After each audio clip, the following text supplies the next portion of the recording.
Okay, Val, I want to give people something they can actually use today. Not theory, not a 12-week plan. One thing they can do tomorrow morning, and it will make a real difference. What do you tell basically every single client who comes through Brent Wellness? Eat protein within 30 to 45 minutes of waking up. That's it. That's the thing. And I know it sounds almost too simple, but tell them why. Because when you explain this to me, I was like, oh, that's why I feel like a disaster in the morning if I skip breakfast. Yes, exactly. So let me break it down what's actually happening in your body. So this connects directly to one of the core modules in our course, blood sugar and cravings, because blood sugar stability is actually one of the biggest levers that we have for both our energy and mood, and it starts the moment you wake up.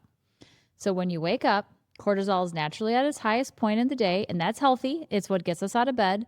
But if you don't eat, especially protein, within the first hour, cortisol stays elevated longer than it should. And elevated cortisol then drives fat storage, mood crashes, and that 2 p.m. wall for so many women, they hit it every single day. So just having coffee and nothing else is basically pouring fuel on the cortisol fire?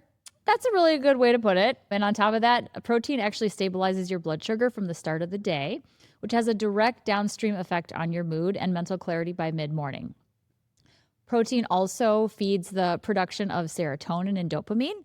So you're literally feeding your brain raw materials that it needs to regulate your emotions. Wow. Okay. So what counts? Does it have to be eggs or can it be something quick? Real whole food protein is ideal, like eggs, Greek yogurt, cottage cheese, even leftover chicken from dinner.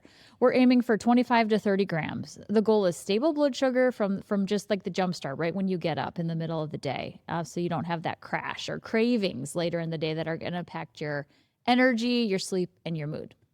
Well, I can say I started doing this consistently and I genuinely could not believe the difference. I stopped needing that second coffee by 10 a.m. and that afternoon cravings basically disappeared. That's what I like about this habit. It's actually a little diagnostic. If making this one shift makes a noticeable difference in how you feel, your body's telling you something. It's that you've been running on empty in ways you didn't fully realize. And blood sugar is usually just one piece of the puzzle.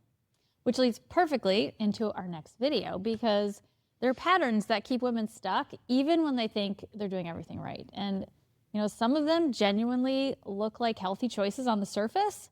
So Val's going to break down the 3 biggest ones we see. Don't skip it. We'll see you there.